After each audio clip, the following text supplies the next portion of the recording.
Everyone, आज हम start करने जा रहे हैं जो लूसेंट है जिसमें एनसीईआरटी दी गई है। उसमें जो भूगोल का पार्ट है हम उसको कवर कर रहे हैं। तो ये आज हमारा पहला पेज है। तो चलो स्टार्ट करते हैं। सर्वप्रथम भूगोल शब्द की अगर हम बात करते हैं, भूगोल शब्द का प्रयोग किसने किया था, तो आंसर क्या आता है, इरेटास्थेनीज, जो एक ग्रीक विद्वान थे। ग्रीक भाषा का शब्द है। भूगोल किस भाषा का शब्द है, ग्रीक भाषा का शब्द है। और सबसे पहले भूगोल शब्द का प्रयोग किसने किया था, इरेटास्थेनीज। भूगोल के नामकरण एवं इस विषय को प्राथमिक स्तर पर स्वरूप प्रदान करने का जो श्रेय है वो यूनान के निवासियों को दिया जाता है। अब कुछ जनक है जिनकी बात करते हैं। तो पहला हमारे पास आता है भूगोल का जनक। अगर भूगोल का ही जनक पूछा जाता है तो हमारे पास कौन है, हिकेटियस।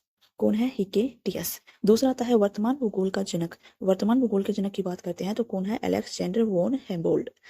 तीसरा आता है व्यवस्थित भूगोल का जनक। कौन है, तो क्या आएगा, इरेटास्थेनीज, जिसने सर्वप्रथम भूगोल शब्द का भी प्रयोग किया था। वही हमारे पास क्या है, व्यवस्थित भूगोल का जनक। तीसरी बात करते हैं तो हमारे पास आता है भौतिक भूगोल का जनक। कौन है, पोलिडोनियम। नेक्स्ट आता है सांस्कृतिक भूगोल का जनक। कौन है, कार्ल ओ सावर। ठीक है, ये हमारे पास कुछ जनक है। आगे और भी है, उनको भी हम देखते हैं। गणितीय भूगोल के संस्थापक या जनक की बात करते हैं तो कौन है, थेल्स व अनेक्सीमेंडर। कौन है, थेल्स व अनेक्सीमेंडर। नेक्स्ट बात करते हैं विश्व ग्लोब का जनक। कौन है, तो क्या आएगा, मार्टिन बेहम। विश्व मानचित्र के निर्माता कौन है, अनेकजी मेंडर। कौन है, अनेकजी मेंडर। भौगोलिक विश्वकोश का रचनाकार कौन है, स्ट्राबो। कौन है, स्ट्राबो। ये कुछ हमारे पास जनक और संस्थापक थे। नेक्स्ट हम बात करते हैं तो हमारे पास आता है, नेक्स्ट हम बात करते हैं तो हमारे पास स्टार्ट हो जाता है भूगोल का पहला टॉपिक जो है कि ब्रह्मांड। देखते हैं ब्रह्मांड के बारे में। तो ब्रह्मांड की जो उत्पत्ति है वो आपस प्रमुख सिद्धांत पर हुई है। ब्रह्मांड की उत्पत्ति के बारे में आपस 4 सिद्धांत दिए गए अलग अलग वैज्ञानिकों ने। चलो देखते हैं कौन कौन से हैं। पहला हमारे पास है महाविस्फोट सिद्धांत, जिसको बोलते हैं बिग बैंग थ्योरी, जो किसके द्वारा दी गई थी, एब जॉर्ज लेमेनतेयर। किसके द्वारा दी गई थी, एब जॉर्ज लेमेनतेयर।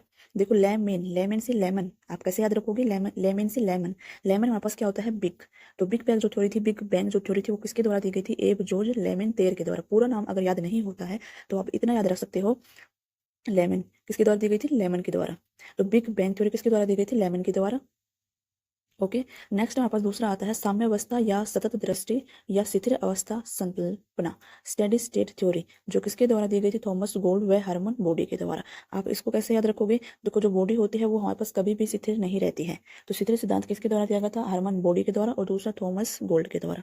तीसरा सिद्धांत आता है दोलन सिद्धांत, जो दिया गया था डॉक्टर एलन सेंडेजा के द्वारा। आप इसको कैसे याद रखोगे, दोलन में किस क्या आता है, ले ने। तो एलन में भी हमारे पास क्या आता है, ले ने। ओके, नेक्स्ट बात करते हैं तो स्फीति सिद्धांत, इन्फ्लुएंसी सिद्धांत, जो दिया गया था एलेन गुथ के द्वारा। ये 4 सिद्धांत हैं जिसके ब्रह्मांड की उत्पत्ति होती है। जो मोस्ट इंपोर्टेंट सिद्धांत है वो है हमारे पास बिग बैंग थ्योरी। ब्रह्मांड की उत्पत्ति के संबंध में जो बिग बैंग थ्योरी है वो सर्वाधिक मान्य सिद्धांत है। इसका प्रतिपादन हमने देखा है किसने किया है, लेमेनतेवर ने किया है। बाद में रॉबर्ट बेगोनियर ने इस सिद्धांत की व्याख्या की। देखो इसके लेमेनतेवर ने तो इसके बारे में बताया था, पर जो सिद्धांत की जो व्याख्या की थी वो किसने की थी, रॉबर्ट बेगोनियर ने की थी। नेक्स्ट हम बात करते हैं, नेक्स्ट अगर हम बात करते हैं तो हमारे पास आता है 2001 में मैप नामक अनुसंधान में इसकी पुष्टि की। जो बिग बैंग थ्योरी है उसकी पुष्टि हमारे पास कौन से अनुसंधान में की गई, मैप अनुसंधान में की गई। मैप हमारे पास फुल फॉर्म क्या है, माइक्रोवेव एनिसोट्रॉपी प्रोब। बाद में हमारे पास क्या हुआ कि 30 जून 2001 को डेविड विल्किसन ने बिग बैंग थ्योरी की जांच पड़ताल करने के लिए मैप परियोजना का शुभारंभ कर दिया गया। कौन सी परियोजना का शुभारंभ कर दिया गया, मैप परियोजना। मैप परियोजना, मैप की फुल फॉर्म क्या है, माइक्रोवेव एनिसोट्रॉपी प्रोब। ठीक है, मैप हमारे पास है क्या, एक उपग्रह है। बाद में वापस क्या हुआ, डेविड विल्किसन की सितंबर 2002 में मृत्यु हो गई। तो उसके सम्मान में जो मैप उपग्रह है उसका नाम बदल दिया गया, क्या रख दिया गया, वी मैप। वी मैप मतलब वी डब्ल्यू से वापस क्या बनता है, विल्किसन माइक्रोवेव एनिसोट्रॉपी प्रोब। तो यहाँ पास ये जो मैप क्या है, एक उपग्रह है। और इस उपग्रह को किस मकसद से खोजा गया था, जो बिग बैंग थ्योरी है उसकी पुष्टि करने के लिए, उसकी जांच पड़ताल करने के लिए। यहाँ तक हमारे पास ब्रह्मांड की उत्पत्ति होती है। नेक्स्ट जो सेकंड पेज है एनसीईआरटी का वो हम अगली वीडियो में डिस्कस करेंगे। तो आई होप आपको वीडियो अच्छी लगी होगी। मिलते हैं फिर नेक्स्ट वीडियो में, तब तक के लिए बाय बाय।